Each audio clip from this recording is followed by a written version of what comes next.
दोस्तों नमस्कार।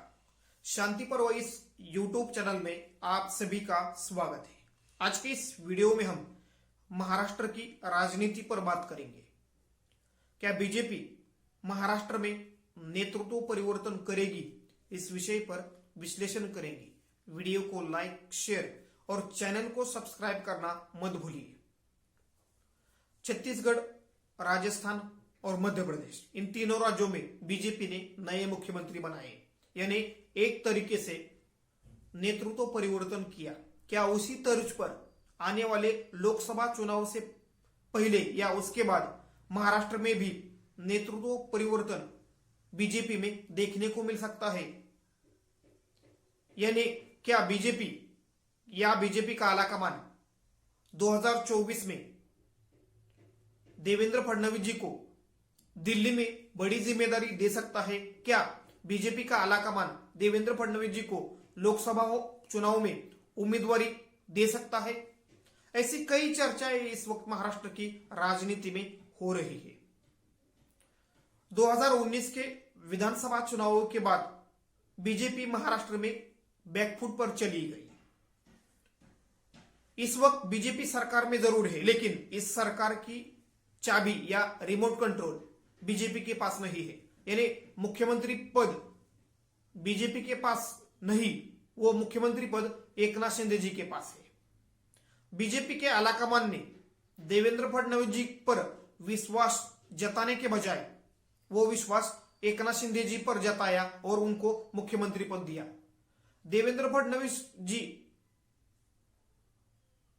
की इच्छा न होते हुए भी उनको एकनाथ शिंदे जी की सरकार में डिप्टी चीफ मिनिस्टर उनको बीजेपी के आलाकमान ने बनाया। इसके कारण देवेंद्र फडणवीस जी नाराज नजर आते हैं।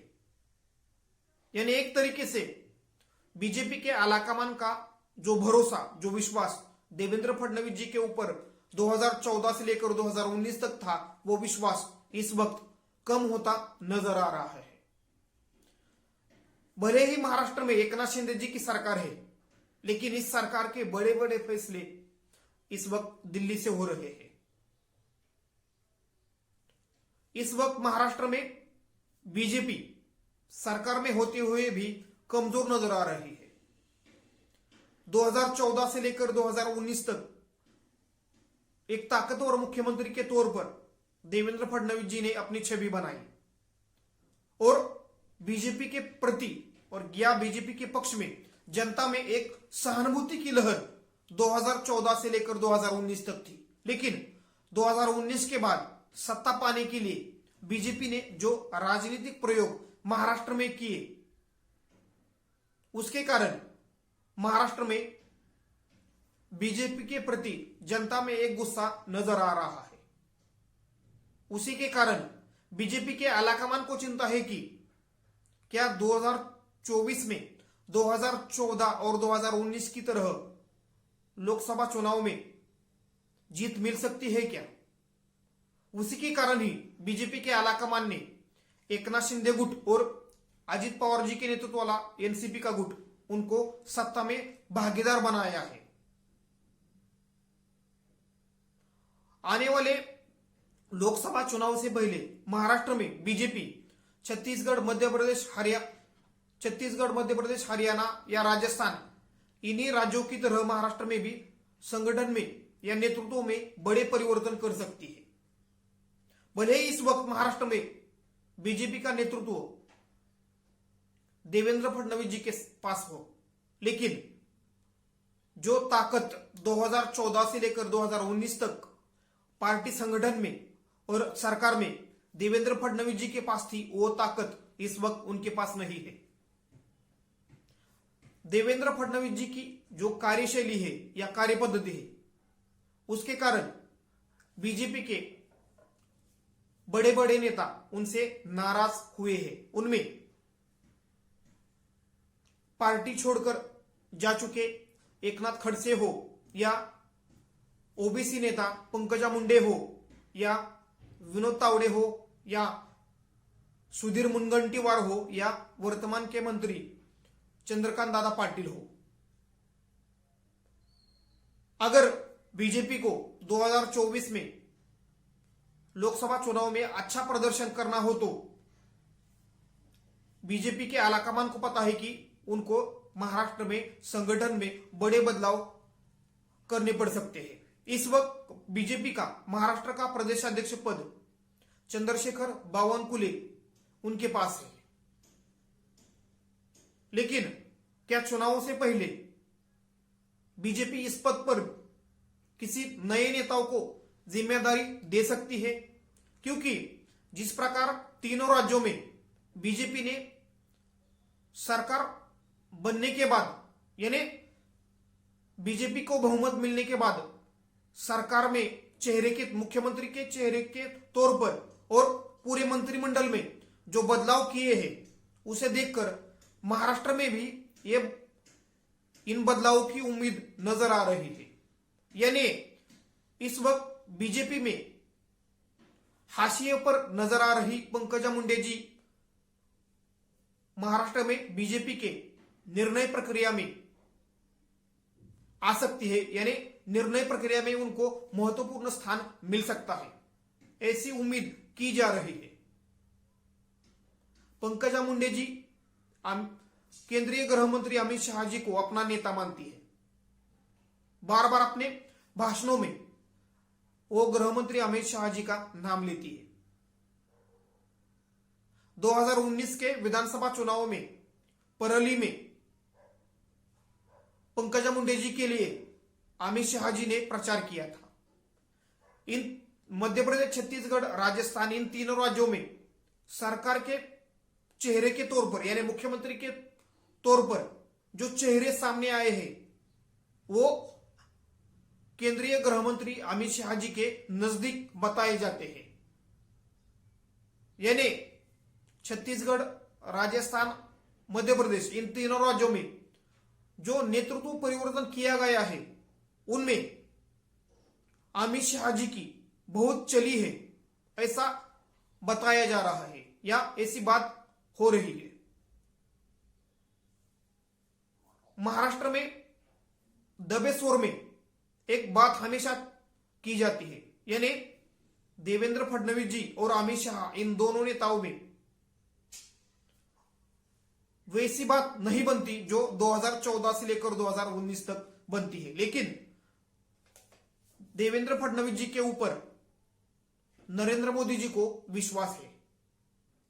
अगर अमित शाह 2019 में चाहते तो महाराष्ट्र में बीजेपी शिवसेना की सरकार बनाते, लेकिन अमित शाह जी ने बड़ा इंटरफेयर नहीं किया, यानी शिवसेना को अपने साथ लेने के लिए जो निर्णय अमित शाह जी को लेना चाहिए था उन्होंने नहीं लिया। उसके कारण देवेंद्र फडणवीस जी को मुख्यमंत्री पद नहीं मिला। यानी एक प्रकार से अमित शाह और देवेंद्र फडणवीस जी में एक मनमुटाव है, ऐसी चर्चा भी महाराष्ट्र की राजनीति में होती है। क्या आने वाले दिनों में महाराष्ट्र में बीजेपी में संगठन में जो भी बदलाव होंगे या 2024 के लोकसभा चुनाव के बाद जो भी बदलाव होंगे उसमें अमित शाह जी क्या बड़े फैसले महाराष्ट्र में भी ले सकते हैं? यानी एक तरीके से देवेंद्र फडणवीस जी को महाराष्ट्र में जिम्मेदारी देने के बजाय उनको दिल्ली में बड़ी जिम्मेदारी दी जा सकती है। इस वक्त देश की राजनीति में और खासतौर पर बीजेपी में जो बदलाव नजर आ रहे हैं वो उन बदलावों को देखें तो बीजेपी पार्टी में जो पुराने और ताकतवर नेता थे उनको बदलने में बीजेपी का आलाकमान यानी गृह मंत्री अमित शाह और नरेंद्र मोदी जी कामयाब होते नजर आ रहे हैं। राजस्थान में वसुंधरा राजे सिंधिया, मध्य प्रदेश में शिवराज सिंह चौहान और छत्तीसगढ़ में रमन सिंह, ऐसे ताकतवर नेताओं को बीजेपी में साइडलाइन किया गया और नए नेताओं को बीजेपी में नेतृत्व की जिम्मेदारी दी। लेकिन ये सब प्रोसेस करते हुए वसुंधरा राजे सिंधिया हो या शिवराज सिंह चौहान हो या डॉक्टर रमन सिंह हो, इन तीनों नेताओं ने कोई भी बगावत नहीं की या विरोध के कोई स्वर नहीं निकाले। उसी प्रकार अलग अलग राज्यों में ये प्रयोग आने वाले दिनों में हमें देखने को मिल सकते हैं। यानी जिन नेताओं ने अपने जड़ें जमाई है, जिन नेताओं का नेतृत्व एक तरीके से जमा है, उन नेताओं को हटाने का काम एक तरीके से इस वक्त बीजेपी में हो रहा है। 2014 के बाद महाराष्ट्र में देवेंद्र फडणवीस जी ने अपना एक नेतृत्व का सिक्का जमाया है, लेकिन 2024 का लोकसभा चुनाव देखते हुए और महाराष्ट्र में बीजेपी का भविष्य देखते हुए बीजेपी का आलाकमान महाराष्ट्र में बड़े नेतृत्व परिवर्तन भी कर सकता है। उनमें 2024 के बाद यानी विधानसभा चुनावों के बाद बीजेपी अपना मुख्यमंत्री बनाने के लिए ये फैसले ले सकती है और उसी के साथ 2024 के लोकसभा चुनाव में 40 से ज्यादा सीटें महाराष्ट्र में बीजेपी को मिलने के लिए या दिलाने के लिए बीजेपी का आलाकमान महत्वपूर्ण फैसले जरूर लेगा। इस वक्त पंकजा मुंडे जी नाराज है। ओबीसी समाज में उनकी बड़ी जबरदस्त पकड़ है। अगर पंकजा मुंडे जी फिर से एक बार बीजेपी में सक्रिय होती है, उनको महाराष्ट्र में बीजेपी के निर्णय प्रक्रिया में बड़ी जिम्मेदारी मिलती है, तो उसका फायदा बीजेपी को ही हो सकता है। 2024 के लोकसभा चुनावों के बाद हो या महाराष्ट्र में जो विधानसभा के चुनाव है, उसके बाद बीजेपी, अगर महाराष्ट्र में बीजेपी की सरकार आई तो मुख्यमंत्री के पद पर अपने नए नेता को बिठा सकती है। उनमें विनोद तावडे जी भी हो सकते हैं, पंकजा मुंडे जी भी हो सकती है, सुधीर मुनगंटीवार भी हो सकते हैं या चंद्रकांत दादा पाटिल भी हो सकते हैं, या इन नेताओं के बजाय कोई और नया नाम भी हो सकता है। यानी बीजेपी के आलाकमान की यानी प्रधानमंत्री नरेंद्र मोदी जी और गृह मंत्री अमित शाह कौन सा निर्णय कब लेंगे ये कहा नहीं जा सकता। यानी वो हर बार चौंकाते हैं।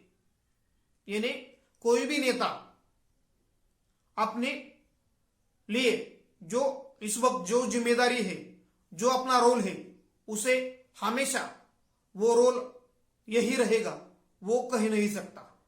यानी एक तरीके से बीजेपी पर यानी बीजेपी पार्टी पर पूरी तरह से केंद्रीय आलाकमान का एक मजबूत पकड़ है। उसी के कारण अलग अलग राज्यों में बीजेपी का आलाकमान नए नए प्रयोग कर रहा है। इस वक्त महाराष्ट्र में बीजेपी कमजोर है। इस कमजोरी को दूर करने के लिए और संगठन में नए बदलाव करने के लिए बीजेपी आलाकमान बड़े फैसले भी ले सकता है और इन बड़े फैसलों में नेतृत्व परिवर्तन एक बड़ा फैसला हो सकता है। यानी एक तरीके से छत्तीसगढ़, मध्य प्रदेश, राजस्थान में जो फैसले नेतृत्व परिवर्तन के लिए गए, वो महाराष्ट्र के बीजेपी के स्थापित नेताओं के लिए एक निर्देश है। धन्यवाद। वीडियो को लाइक, शेयर और चैनल को सब्सक्राइब करना मत भूलिए।